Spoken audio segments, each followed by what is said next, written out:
Mr. Narendra Modi is one of the most honorable Prime Minister of India.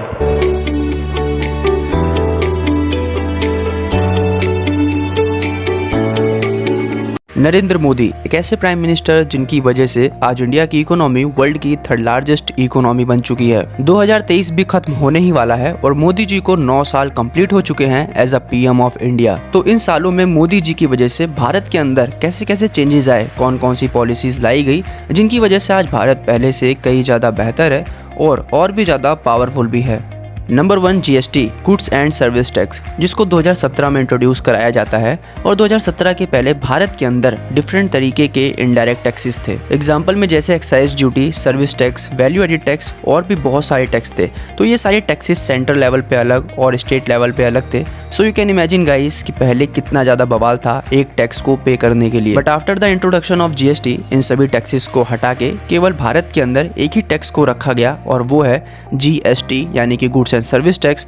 और इसका guys एक famous slogan है one nation one tax. और इस GST को इंट्रोड्यूस कराने का जो मेन मोटिव बना गाइस वो ये था कि to prevent the tax evasion, यानी कि टैक्स की चोरी होने से बचाया जा सके। नंबर 2 प्रधानमंत्री जनधन योजना, जिसको 2014 में इंट्रोड्यूस कराया जाता है और इस पॉलिसी का मेन मोटिव यही था कि भारत में कोई भी बंदा चाहे किसी भी कोने में हो या फिर वो पढ़ा लिखा ना हो तब भी उसको बैंकिंग सेक्टर का बेनिफिट पहुंचाया जाएगा। यानी कि दोस्तों सभी लोगों का बैंक अकाउंट्स बैंक में ओपन होना चाहिए। अगर हम बात करें 2014 के पहले तो भारत के अंदर टोटल पॉपुलेशन में से केवल 35% लोगों का ही बैंक अकाउंट ओपन था। But after the introduction of Jan Dhan योजना भारत के अंदर टोटल पॉपुलेशन में से 53% लोगों का बैंक अकाउंट ओपन हुआ और साथ ही साथ में जीरो बैलेंस अकाउंट की भी फैसिलिटी मिलने लगी। जिसका मतलब होता है कि अगर आपके अकाउंट में 0 रुपए भी होंगे, यानी कि अगर आपके अकाउंट में 1-2 रुपए भी होंगे तब भी आपका अकाउंट चलता रहेगा और सीज नहीं होगा। और इन बैंक अकाउंट ओपन होने का फायदा गवर्नमेंट को भी हुआ, क्योंकि गाइस अब गवर्नमेंट क्या कर सकती है कि जितने भी लेबर्स हैं या फिर पुअर सेक्टर वाले फैमिलीज हैं उनके अकाउंट में डायरेक्ट सब्सिडीज भी ट्रांसफर कर सकती है। यानी कि अब ट्रांजैक्शन बहुत ही ज्यादा इजी हो चुकी है और साथ ही साथ सोशल वेलफेयर भी बहुत तेजी से बढ़ रहा है। और अगर गाइस सोशल वेलफेयर और इक्विटी और डिस्क्रिमिनेशन नहीं होता है तो हम ये प्यार से कह सकते हैं कि किसी भी कंट्री का इकोनॉमिक ग्रोथ ईजिली हो रहा है।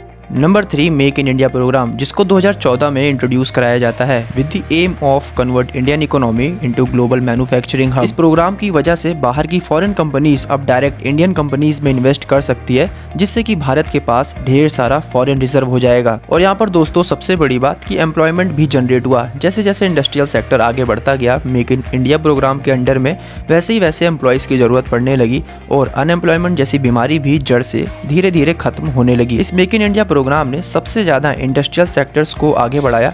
एग्जांपल में जैसे कि इलेक्ट्रॉनिक कंपनीज हो गई, ऑटोमोबाइल्स, टेक्सटाइल, केमिकल और भी बहुत सी companies. Number 4 digital India program, जिसको 2015 में इंट्रोड्यूस कराया जाता है with the aim of transforming India into a digitally world and a make a knowledgeable economy. इस प्रोग्राम के अंडर में हाई स्पीड इंटरनेट की फैसिलिटी दी जाती है और रूरल एरियाज में भी इंटरनेट की फैसिलिटी धीरे धीरे बढ़ती गई।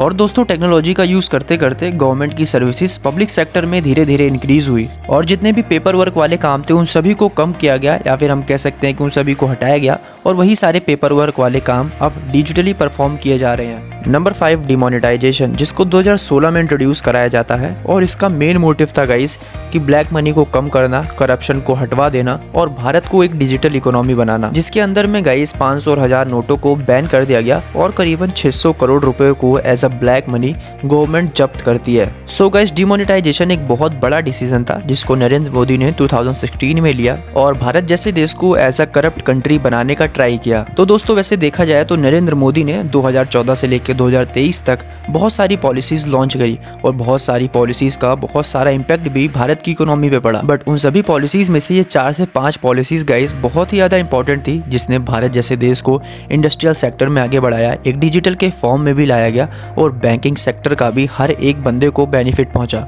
So guys I think this is enough for today. अब मिलते हैं किसी और नेक्स्ट वीडियो में एक अच्छे टॉपिक और एक अच्छे कंटेंट के साथ। तब तक गाइज मिस्टर नॉलेज यूट्यूब के साथ बने रहें और जिसको guys Narendra Modi ji as a PM of India अगर पसंद है तो आप कमेंट सेक्शन में अपनी राय जरूर बताना कि आपको पीएम नरेंद्र मोदी कैसे लगते हैं।